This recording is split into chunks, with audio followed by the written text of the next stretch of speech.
नमस्कार दर्शकों, पल पल में आप सभी का स्वागत है। कोरोना से जुड़ी हुई अपडेट लेकर हम आपके सामने हाजिर हैं, क्योंकि जहां एक तरफ पूरे देश में और विदेश में कोरोना संक्रमित मरीजों की संख्या दिनों दिन बढ़ रही है, उसी तरह से सरकारें अब कोरोना के दौरान लगे हुए लॉकडाउन में लोगों को छूट भी दे रही हैं। कई बार ऐसा देखा गया है कि छूट के दौरान जो लॉकडाउन के नियम हैं उनका भी उल्लंघन होता है। उसी पर हम चर्चा करेंगे और इस चर्चा में हमारे साथ हैं पल पल के प्रधान संपादक श्री सुरेंद्र भाटिया जी। नमस्कार जी। सर, देश और विदेश की बात करें तो कोरोना संक्रमित मरीजों की संख्या गुणात्मक रूप से बढ़ रही है। वो इसलिए कह रहा हूं मैं क्योंकि हरियाणा की बात करें, डेली 25 या 30 के एवरेज से मरीज नए बढ़ रहे हैं और आंकड़ा लगभग 1100 के करीब पहुंच चुका है। देश में भी इसी तरह हालात हैं और विदेशों में भी। लेकिन दूसरी तरफ सरकारें लॉकडाउन में जो बंदिश लगी हुई थी उन पर छूट दे रही है। यहां तक कि कल रविवार है और उसके बाद सोमवार से जो लेफ्ट और राइट के नियम के तहत बाजार खुलते थे, अब वो लेफ्ट और राइट का नियम भी खत्म कर दिया और रोजाना बाजार खुलेंगे। कुल मिला के बाजारों में फिर से भीड़ होगी। तो आपके हिसाब से जो लॉकडाउन में ढील दी जा रही है, इससे आने वाले समय में क्या फायदा होगा और क्या नुकसान होगा? ऐसा लगता है कमल जी, सरकारों ने अर्थव्यवस्था के सामने हाथ खड़े कर दिए। सरकारों के पास, चाहे वो देश की सरकार हो, चाहे प्रदेश की सरकारें हो, चाहे उसमें कांग्रेस शासित हो, चाहे भारतीय जनता पार्टी शासित हो, किसी भी सरकार के पास सैलरी देने के लिए पैसे नहीं हैं।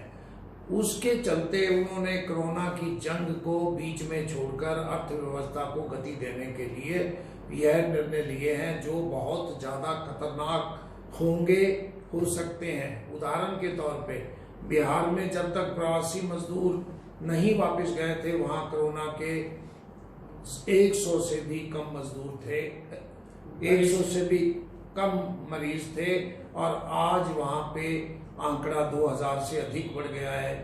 यूपी में भी बहुत कम, एक आगरा को छोड़कर यूपी में भी बहुत कम मरीज थे और वहां 5000 से अधिक का आंकड़ा छू चुका है। मुंबई में 44,000 से अधिक और देश में 6000 रोज नए मरीज जो हैं वो आ रहे हैं। दिल्ली में रोज 200-300 से ज्यादा मरीज आ रहे हैं, 20-30 लोगों की मौत हो रही है। आपको अर्थव्यवस्था जरूरी है, लेकिन उसके लिए भी नियम कानून बनाए जा सकते थे। आप 7 दिन दुकानें खोल सकते हो, लेकिन उसका टाइमिंग आप 12 घंटे एक दुकान खोलने की बजाय 6-6 घंटे शिफ्ट में कर लो। 6 घंटे आधी दुकानें खोल लो, 6 घंटे आधी दुकानें दूसरी खोल लो।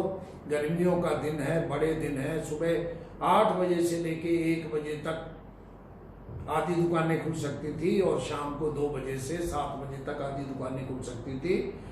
अगर सभी दुकानदारों को पूरा मौका देना था तो ये भी एक नियम हो सकता था, लेकिन ऐसा लगता है कि सरकारें अब ये चाहती है कोरोना की तो देखी जाएगी, कहीं ये ना हो सरकार के पास काम चलाने के लिए पैसे ना हो और लोग भूखे मरने लगे। इसलिए सरकार की मजबूरी भी हो सकती है, लेकिन सरकार के पास जो भी नियम कानून बनाने वाले हैं उनको, आप कहते हो सोशल डिस्टेंसिंग शराब के ठेकों पर दिल्ली में देखा है, प्रवासी मजदूरों की सोशल डिस्टेंसिंग इस देश ने देखी है। और आज मुंबई जैसे शहर में जहां पे सबसे ज्यादा मौत हुई है, लगभग जो भारत में 3750 से अधिक मौत हुई है, 1500, 40% से अधिक महाराष्ट्र में, और उस महाराष्ट्र की 80% अकेले मुंबई में हुई है। सर, जैसे आपने कहा कि सोशल डिस्टेंस का उल्लंघन हो रहा है, लेकिन पिछले लॉकडाउन के दौरान, लॉकडाउन 3 में हमने देखा कि प्रवासी मजदूर जहां वो काम कर रहे थे वहां उनका रोजगार खत्म हो गया था। अब वो वहां से छोड़ करके पैदल ही अपने घरों को जा रहे हैं, साधन मिले तो ठीक है। इस दौरान लगभग 100 के करीब मजदूरों की अलग अलग हादसों में मौत भी हुई है। तो क्या ये सरकार के ऊपर, मजदूर तो पलायन कर रहे थे उसका प्रेशर देखा जाता है कि इसीलिए उन्होंने बाजार और उद्योग खोल दिया ताकि वो मजदूर पलायन ना करें और उनको रोजगार मिले? ऐसा है, सरकार की, केंद्र सरकार की सबसे बड़ी जो फेलियर है प्रवासी मजदूरों को लेकर हुई है। प्रवासी मजदूर एक तरफ अपने घर जा चुके हैं, उनमें से लगभग 50 लाख प्रवासी मजदूर घर जा चुके हैं और शायद 50 लाख के लगभग प्रवासी मजदूर रास्तों में होंगे, जब वो रेल का इंतजार कर रहे हैं, बस का इंतजार कर रहे हैं, सड़कों पे जा रहे हैं। ऐसे में अर्थव्यवस्था को खोल दिया गया है। अनेक जगह पे वहाँ जो लेबर नहीं है, अनेक फैक्ट्रियों में काम करने वाले नहीं हैं और खेतों में हमने देखा है। अब हरियाणा पंजाब में जब गेहूं का सीजन था तो उठान जो 20 दिन के अंदर अंदर गेहूं को समेट लिया जाता था, 1 महीने से ज़्यादा समय नहीं लगता था, वहाँ अभी 3 महीने तक गेहूं को उठान जो है वो कठिन हो जाएगा, केवल इसलिए क्योंकि हमारे पास लेबर नहीं है। हरियाणा पंजाब में लेबर नहीं है, लेबर वापस जा चुकी है। काम पहले भी था। आपको प्रवासी मजदूरों की ये मजबूरी समझनी होगी। प्रवासी मजदूरों को काम लॉकडाउन 3 के बाद उनको मिलना चालू हो गया था, रोटी की भी कमी नहीं थी, लेकिन उनको होम सिकनेस थी।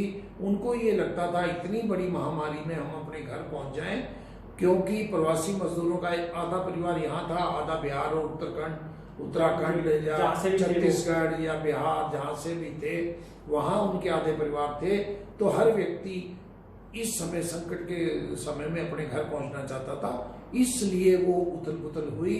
अगर लॉकडाउन लगाने के पहले 3-4 दिन सरकार खुली छूट दे देती, प्रवासी मजदूर अपने घर पहुंच जाते, तो जब अब अर्थव्यवस्था खुली थी तो वापस आने वाले होते वो अब तक वापस आ जाते, उनमें से अधिकांश वापस आ जाते, 10-20% वापस ना आते।